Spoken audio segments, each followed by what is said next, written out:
Viewers, before this ride begins, drop a quick note in the comments with your city and your local time, because stories like this stretch across every zip code. And I'd love to know where you're listening from as we wade into a saga that starts with the simplest of things, a line of cars. It isn't unusual to see one or two vehicles straying onto a private road, maybe a lost hiker or a delivery van that can't read Google Maps right. But what hit him that Saturday morning was a convoy, 12 deep, spilling along his gravel drive like ants to a picnic. By Sunday, the number had doubled, and along came strollers, dogs, and families lugging coolers like they were tailgating the Super Bowl on his pasture. Now, Garrett Blake isn't some hermit hiding in the hills with tin foil on the windows. He's a rancher who built his barn with his own hands, poured the concrete for his driveway, even hammered in the no trespassing sign he'd checked more times than his blood pressure. So when he walked out in his boots and cowboy hat to tell a woman unloading her SUV that she was on private property, he expected maybe an apology, maybe even an embarrassed laugh.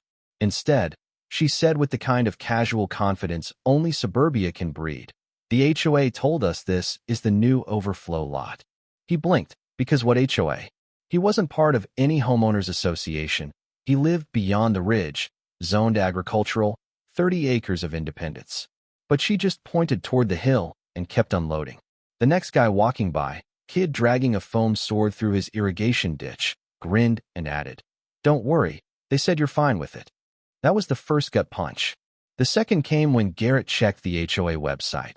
There it was, a cheerful announcement claiming expanded parking for all Westridge Peaks members, complete with a photo of his driveway, his barn, his fence. A QR code even pinned his land on Google Maps. He slammed the door so hard his dog barked. Historians still argue whether arrogance or ignorance causes more trouble in human history, but Garrett was convinced this was a bit of both. So he drove into their vinyl-sided community center, all faux lodge charm and cheap siding, where a gum-snapping receptionist informed him that Karen Silva was in a board meeting. Of course her name was Karen. When she finally appeared, clipboard in hand, bun pulled tighter than a drum, she explained with a patient smile that his land had become a de facto easement due to years of community use, and since he hadn't objected before, it counted as implied consent. Garrett stared like she'd sprouted antlers, because in what world does silence mean permission to turn someone's ranch into a Costco parking lot?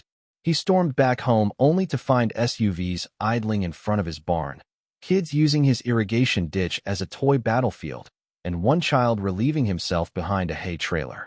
He clenched his fists and told himself, this is not over. That night, he filled a USB drive with photos of license plates, videos of people dragging lawn chairs through his pasture, and by Monday morning, he was at the county sheriff's office. Deputy Reed, slow-spoken and fond of calm smiles, scratched his head and suggested it might be a civil matter. Garrett snapped back, since when is forgery not a criminal act? But Reed promised to look into it. Back at the ranch, a new laminated sign appeared at the edge of his field, stamped with the HOA logo. Overflow parking, community use only. It fluttered in the wind like a flag in conquered territory, and Garrett, staring at it with dust swirling around his boots, pulled out his phone and recorded a simple promise. "You want to fight? Let's make it public." Garrett knew this was bigger than trespassers with picnic chairs, so he marched straight into the county recorder's office. A twitchy clerk named Devin tapped away at his keyboard and frowned, muttering the dreaded, "Huh, no landowner ever wants to hear." On the screen appeared a freshly filed right-of-use agreement, stamped and signed by none other than Garrett M. Blake.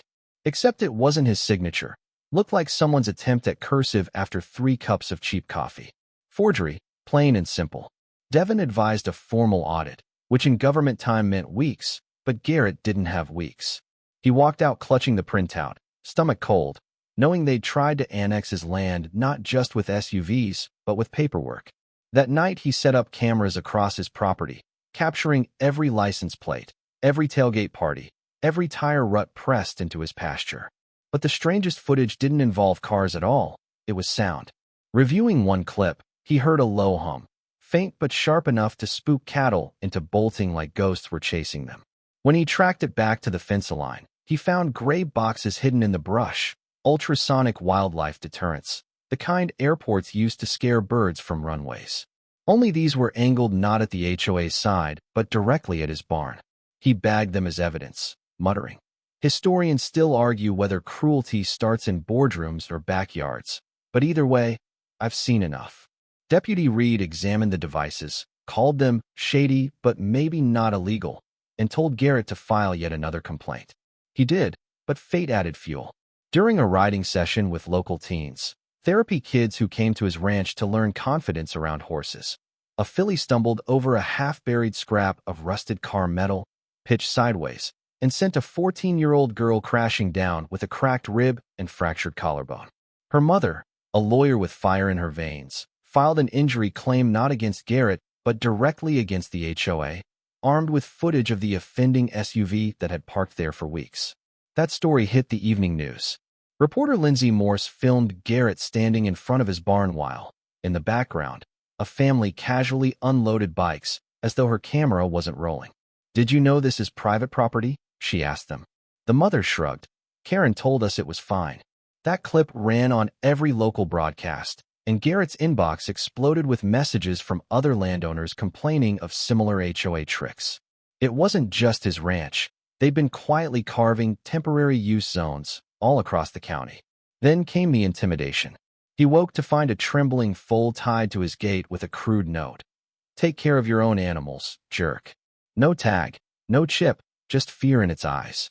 Garrett named the little one Scout, called the vet, filed another report, and added a new page to his war chest. They were trying to drown him in chaos. Animals spooked, reputation smeared, business disrupted, but he'd been through worse. He wasn't chasing revenge, he told himself, just accountability. With every photo, every timestamp, every affidavit, he built his case. His attorney, Deirdre Malloy, filed for a cease and desist, then pushed a forgery complaint to the district attorney. Forensic handwriting experts confirmed the signature was fake. Meanwhile, Lindsay aired a second special, Forged Signatures, Fake Parking, the HOA land grab. The image of Scout nickering in his pen, rescued from cruelty, played alongside footage of the injured girl's mother declaring, "This HOA endangered my child for convenience." The final twist came when a nervous former HOA treasurer appeared at Garrett's gate, flash drive in hand. "I tried to warn them," the man whispered. On it, Photoshop edits of Garrett's signature, budget notes falsified to secure an $85,000 grant using Garrett's land as the primary development zone. That was the smoking gun. And when Deirdre reviewed it, she smiled like a wolf catching scent of easy prey. The battle lines were drawn, and the war was about to move into court. Courtrooms aren't built for ranchers. They smell of varnished wood, humming lights, and too many suits. But Garrett walked in with his boots steady, his binder thick with evidence, and his lawyer Deirdre sharp enough to slice stone. The HOA's defense team looked like a half-baked community theater troupe trying to improvise Shakespeare, mumbling about misunderstandings of community need. Deirdre rose, called their scheme a hostile occupation masquerading as development, and laid out every damning detail.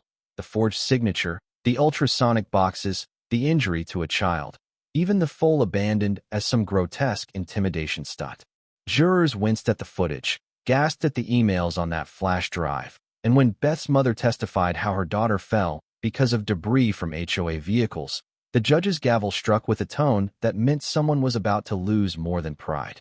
The ruling hit like a thunderclap, total revocation of the fake agreement, Garrett's name cleared of any HOA affiliation, and a financial judgment that forced Westridge Peak's HOA to its knees.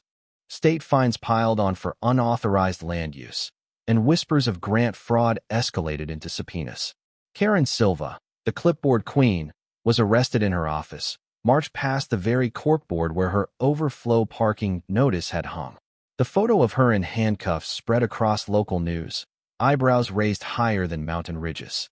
Historians still argue whether power corrupts absolutely or just reveals who someone always was, but here was proof it could also collapse spectacularly. The HOA unraveled, resignations, lawsuits, neighbors shouting in meetings they once endured in silence. The grant money, it turned out, had been funneled to a cousin's sham company, spent on laminated signs and a shiny new Jeep. Residents filed their own collective suit, demanding refunds, while Garrett pressed his advantage. The final blow came with bankruptcy. Assets liquidated, office building up for auction. Garrett walked into that auction in boots dusty from chores, raised his hand at $10,000, and no one else dared bid. Sold, the clerk declared. He owned the very fortress they'd used to bury him in red tape. The polished HOA sign came down in satisfying chunks. In its place, Garrett hung a plaque. Here, they tried to steal my land. Now it's part of my land. He turned the building into a community workshop, a space for real neighbors to learn property rights without fines for mailbox fonts. He called it the Landowner's Liberation Room. Scout had his own corner pen, children laughing as they fed him carrots, proof that cruelty could be undone by care. Beth and her family visited with cupcakes, her mother gifting Garrett a drawing of Karen Silva behind bars. He framed it on the wall, not as revenge, but as reminder. Back at the ranch, peace returned. No more tailgates in his pasture, no more humming boxes in the brush. The grass grew over old tire ruts, horses settled, cattle calmed, and Scout grew stronger every dawn. One evening, Paul, the mild librarian from Westridge, arrived with a pie.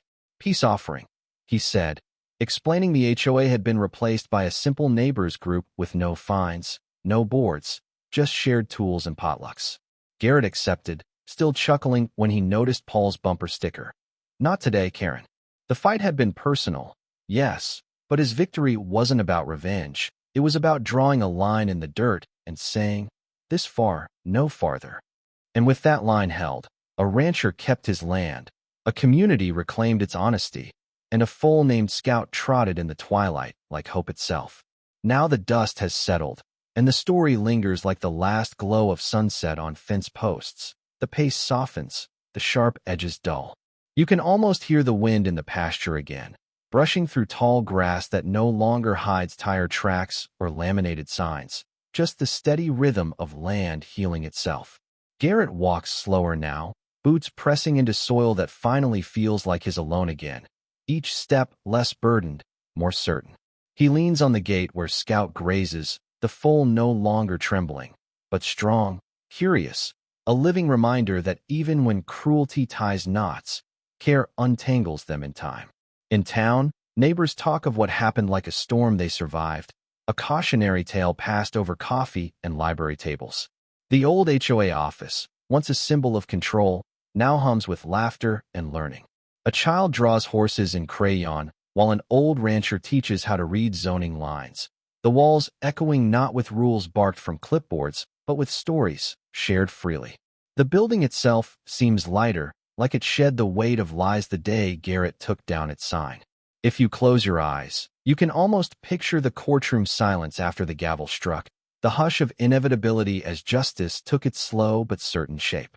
And maybe, just maybe, you can hear the faint laughter that followed, the kind that comes only when a man defends what's his and wins not just for himself, but for everyone who ever felt overrun.